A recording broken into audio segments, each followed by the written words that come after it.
guys, and welcome back to the Family Fudge.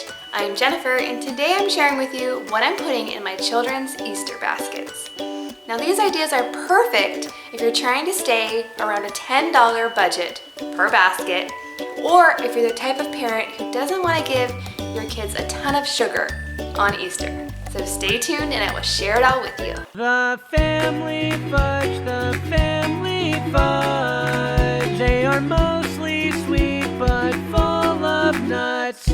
Okay, so before we get started, we are talking about Easter baskets today, so parental guidance is suggested on viewing this video.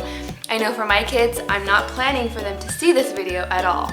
Because in our house, we do the Easter bunny thing, but we don't spend a lot of time focusing on it because I'd like them to focus on what we believe is the true meaning of Easter.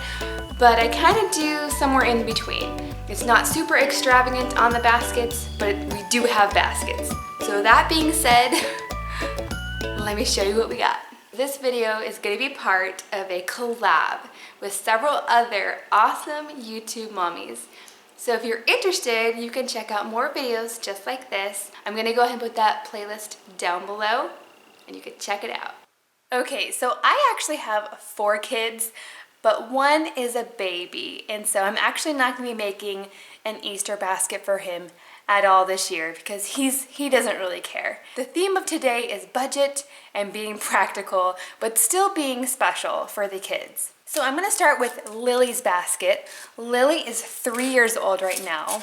Now I actually got this basket for $1 at Michael's. And I'm going to do something a little bit different. I'm actually not going to put any Easter grass in here at all because that little baby I was telling you about is crawling now. And anything he finds, he'll put in his mouth. So I don't want any of that Easter grass all over the floor. So instead, I'm going to go ahead and put 2 sheets of tissue paper in there because not only will it make it special looking, but 2 sheets of tissue paper is a lot easier to clean up than all of that grass. So I'm going to go ahead and stuff that first.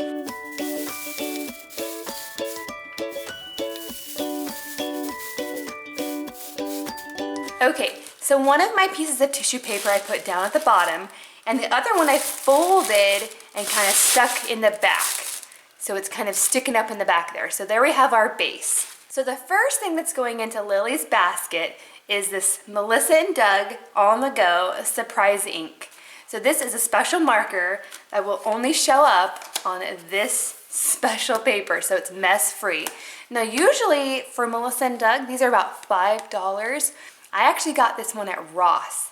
And at Ross, they are only $3.99, and some of them are even $2.99. So check Ross first. I'm going to stick this in the back. Always start with the biggest, tallest item. And then a book. This is The First Easter Day, and this is actually a touch and feel book, and I know that she's going to love that. So it's got a little frog on there, and a bunny. And you guys, also, this came from Ross. This was $2.99. And then a bubble wand. This came from the dollar store. My kids love bubbles. And I know this looks a little bit strange to put in an Easter basket, but I kid you not. It'll probably be the kids' favorite item. Like out of all of it, they'll probably be most excited about these. And now on to the food. Like I said before, I'm not anti-candy. Certainly I had a lot of candy when I was a kid, but I wanted to try to minimize it this year. So I'm just gonna put the kids' favorite Easter candy. I have a rainbow wand of Peeps. Right there. And then I feel like it's not Easter unless you have at least one chocolate bunny. So this one's actually a Reese's chocolate bunny. And then a non-sweet treat. I just thought that these are perfect because they are Cheddar Bunnies. These are just like goldfish, but a cute little bunny shape. And another trick, you guys, I actually got a pretty small basket. And if you have a small basket, just a few things makes it look really full, like they're getting a ton of stuff. Because I still want my kids to be excited, but I want it to be practical and not overdo it. Okay, so there's Lily's. Now on to Jackson's. Now I already have Jackson's put together, as you can tell, and a lot of these items are similar because my kids are really close in age, and if I get an item that I don't give the other, that might be a problem. So I try to keep it as even and fair as I possibly can. So you'll see a similar theme with all of these baskets. So he also has the Cheddar Bunnies, and his Band-Aids are monster trucks.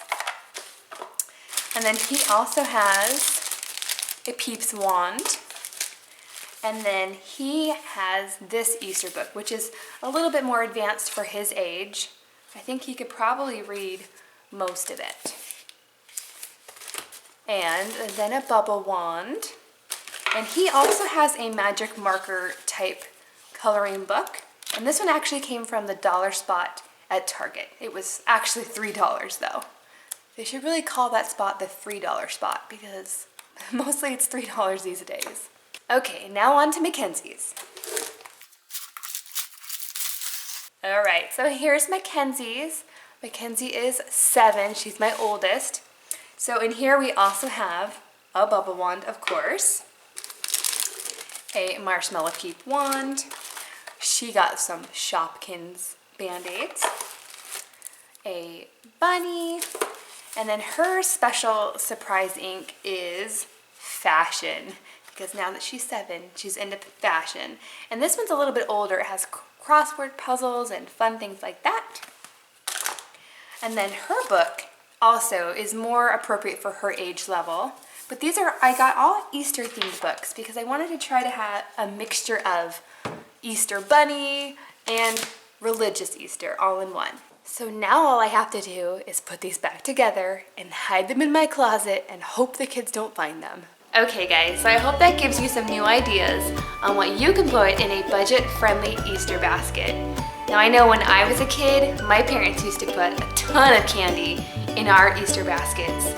A lot more than I put in my kids, but I'm okay with that. Thanks for watching and I'll see you next time.